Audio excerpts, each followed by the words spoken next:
Like she doesn't care. Like മിഴിക്ക് അങ്ങനെ ഒരു പ്രശ്നമൊന്നുമില്ല, അവൾ ആരെയും കെയർ ഒന്നും ചെയ്യുന്നില്ല. അതിഥിയെ ശരൺ വിട്ടു പോവണമെങ്കിൽ അല്ലെങ്കിൽ അതിഥിയെ മാറ്റി നിർത്തി ഒരു പെൺകുട്ടിയെ ശരൺ ചൂസ് ചെയ്യണമെങ്കിൽ ആ പെൺകുട്ടി എന്ന് പറയുന്നത് അത്രയ്ക്ക് ഡിഫറെന്റ് ആയിട്ടുള്ള, അല്ലെങ്കിൽ സംവെയർ അതിഥിക്ക് മേലെ എന്ന് പറയാൻ കമ്പയർ ചെയ്യുന്നില്ല, പക്ഷെ അത്രയ്ക്ക് സ്ട്രോങ് ആയിട്ടുള്ള ഒരു റീസൺ ഉള്ള ഒരാളായിരിക്കണം. നാട്ടിലൊക്കെ ഭയങ്കര ഫേമസ് ആണല്ലോ, ഇലക്ഷൻ നിന്നൂടെയും ചോദിക്കുമ്പോൾ അവൾ പറയുന്നുണ്ട് അതിന് ഫേമസ് ആയാൽ മാത്രം പോരാ, നല്ല പേര് കൂടെ വേണം. ഒരാളുടെയും നല്ല കുട്ടി പട്ടം വേണ്ട, അവൾ അവളുടേതായിട്ടൊരു ലൈഫിൽ ഭയങ്കരമായിട്ട് ജീവിക്കുന്ന ഒരു കുട്ടിയാണ്. സച്ച് ബ്യൂട്ടിഫുൾ ലവ് സ്റ്റോറി അല്ലേ.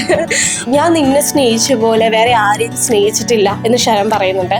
അതുപോലെ ശരൺ അതിഥിയോട് ലാസ്റ്റ് ചാപ്റ്ററിൽ പറയുന്നുണ്ട് ഞാൻ നിന്റെ അടുത്ത് ഒരിക്കലും കള്ളങ്ങൾ പറഞ്ഞിട്ടില്ല. ആക്ച്വലി ഇത് രണ്ടും സത്യമാണ്. ഒരു റിലേഷൻഷിപ്പിൽ ഒരു എഫേർട്ട് വരേണ്ടത് എപ്പോഴും അല്ലെങ്കിൽ ഒരു ആണിന്റെ സൈഡിൽ നിന്നാണ് എന്നുള്ള എല്ലാ കാര്യങ്ങളും ബ്രേക്ക് ചെയ്തുകൊണ്ട് അതിനൊക്കെ ഇനീഷ്യേറ്റീവ് എടുക്കുന്ന ഒരു പെൺകുട്ടിയാണ് മിഴി. ഞാൻ എൻ്റെ ബുക്കിൽ ഏറ്റവും കൂടുതൽ എൻജോയ് ചെയ്തിട്ട് അല്ലെങ്കിൽ ഏറ്റവും കൂടുതൽ ഞാൻ ഭയങ്കരമായിട്ട് ഹാപ്പി ആയിട്ട് എഴുതിയിട്ടുള്ള ഒരു പാർട്ടാണ് ശരണിന്റെ മിഴിയുടെ ലവ് സ്റ്റോറി. ഭയങ്കര ഡൗട്ട് ഉണ്ടായിരുന്നു അതിഥി എന്ന് പറയുന്നത് അത്ര ഇമ്പാക്ട്ഫുൾ ആയിട്ടുള്ള ഒരു ക്യാരക്ടർ ആകുന്ന സമയത്ത് അതിനെ വെല്ലാൻ വേണ്ടിയിട്ട് അല്ലെങ്കിൽ അതിനോട് കട്ടയ്ക്ക് നിൽക്കാൻ വേണ്ടിയിട്ട് ഒരു പെൺകുട്ടീനെ കൂടെ നമ്മൾ കൊണ്ടുവരുന്ന സമയത്ത് ആളുകൾ എങ്ങനെ അതിനെ ആക്സെപ്റ്റ് ചെയ്യുന്നുള്ള ഒരു പേടി ഉണ്ടായിരുന്നു.